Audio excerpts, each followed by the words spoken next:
Bom, pessoal, vamos falar agora um pouquinho.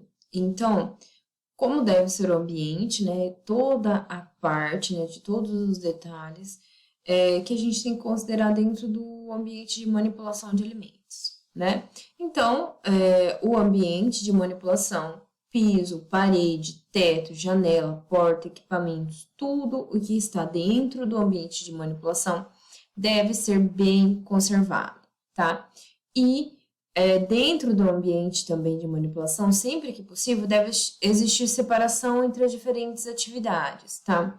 Por exemplo, essa é a parte de preparo, né, de pré-preparo dos alimentos, a parte de preparo, depois a parte de embalagem. Isso depende, claro, de cada empresa, depende de cada, né, do tamanho. Se é uma empresa de pequeno porte, muitas vezes é difícil haver essa separação de ambientes. Se a empresa é de grande porte, geralmente há uma separação, porque isso facilita a limpeza, facilita o controle, para que não haja aquele problema que a gente falou de contaminação cruzada, né? Para que um alimento que já está pronto, que já está lá na frente na linha de produção, não tenha contato com o alimento que ainda vai ser preparado e acabe contaminando-o. Então é importante que a gente visualize todo o cenário, né? Todo o ambiente. O que eu posso fazer para melhorar, tá? Como deve ser o ambiente? Limpo e bem conservado, tá?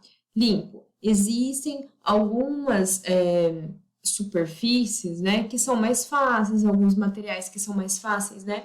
É, a limpeza é mais fácil, então isso sempre é recomendado, né, para que sejam utilizados esses tipos de equipamentos, esses tipos de materiais dentro do ambiente de manipulação de alimentos, porque tem que ser tudo muito bem higienizado, tá? E a gente vai falar um pouquinho sobre cada uma dessas partes. Começando, então, pela área externa, né? O ambiente de manipulação é ali a área interna, mas a gente também tem que cuidar da área externa. Por quê, professora? Porque se a área externa não estiver bem limpa e bem cuidada, o que vai acontecer? A área externa vai atrair vetores e pragas, né? E esses vetores e pragas vão entrar para dentro, podem entrar dentro da área de manipulação. Então, a gente tem que sempre ter isso em mente. Eu tenho que deixar a área externa limpa, com ausência de lixo e de objetos em desuso. Porque o lixo e os objetos em desuso, o acúmulo de coisas, de caixas, coisas que a gente não utiliza, equipamentos velhos, né? Muitos locais trocam de equipamentos, compram equipamentos novos, vão entulhando, vão colocando num canto ali, né, na área externa ou em um depósito. E o que isso acontece? O que isso acarreta, né? O lixo e esses objetos em desuso, né, a falta da higienização da área externa vai atrair animais domésticos, insetos e roedores, né? E o que isso causa, né? Se eu atrair esses insetos, esses animais, né, para fora da minha área externa, a chance deles contaminarem tudo que está ali ao redor é muito grande e a chance também deles entrarem para a área interna é muito grande. Outra coisa importante que a gente deve frisar: os estabelecimentos, né, a área de manipulação, ela não deve ter contato direto, né, comunicação direta com dependências residenciais. Isso muitas vezes acontece, né? Um cômodo da casa vira à frente de uma padaria, um cômodo da casa vira à frente de um restaurante, né? Era a sala, vamos fechar aqui, fazer um restaurante aqui, vamos fazer, sei lá, vender qualquer tipo de alimento, né? Então ali será a área de manipulação e aquele local tem contato direto com a dependência residencial, né? Então eu atravessei aquela porta, eu entro dentro da sala, do quarto, da cozinha da pessoa, do dono do estabelecimento, de funcionário. Isso não é permitido. Por quê? Tem que haver essa separação por conta principalmente da parte higiênica, né, pessoal?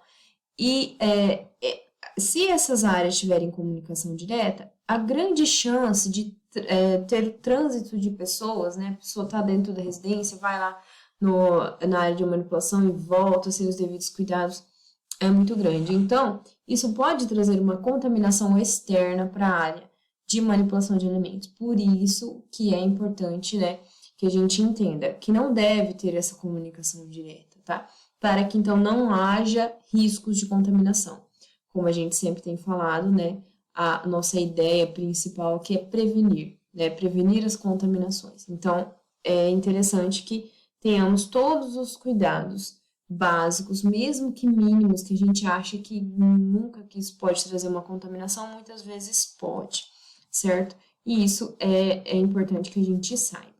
Então, vamos falar um pouquinho agora sobre a área interna, né? Aqui aquela mesma imagem que eu mostrei para vocês nos vídeos anteriores. Como deve ser a área de manipulação, a área interna, deve ser limpa, né? Principalmente limpa, bem conservada, sem entulhos, sem sujeira, sem qualquer tipo de coisa que possa contaminar os alimentos que serão preparados ali naquela área, certo, gente? Então, quando a gente fala das instalações, né, as instalações da área de manipulação, existe uma legislação, né, a RDC 216 de 2004, que é da Anvisa, que é a Agência Nacional de Vigilância Sanitária. Então, de acordo com essa legislação, as instalações elas devem ser elas devem ser projetadas de forma a possibilitar o fluxo ordenado e sem cruzamento em todas as etapas de preparação de alimentos, né? Como eu falei para vocês, infelizmente, algumas empresas, né, de pequeno porte não têm a possibilidade de ter todas as áreas totalmente separadas. Mas, de acordo com essa legislação, é importante que essa empresa ela seja, né, essa área de manipulação seja projetada para que o fluxo seja ordenado. Por quê? Eu não posso ter um alimento pronto em contato com um alimento cru para evitar a contaminação cruzada. Então, isso, né, esse fluxo ordenado, além de evitar a contaminação cruzada, ele facilita, né, facilita o trabalho dos funcionários, né, porque tem uma ordem, tem algo ali, um não vai atrapalhar o outro, porque cada um está no seu posto de trabalho. Isso facilita também a manutenção e a limpeza, tá?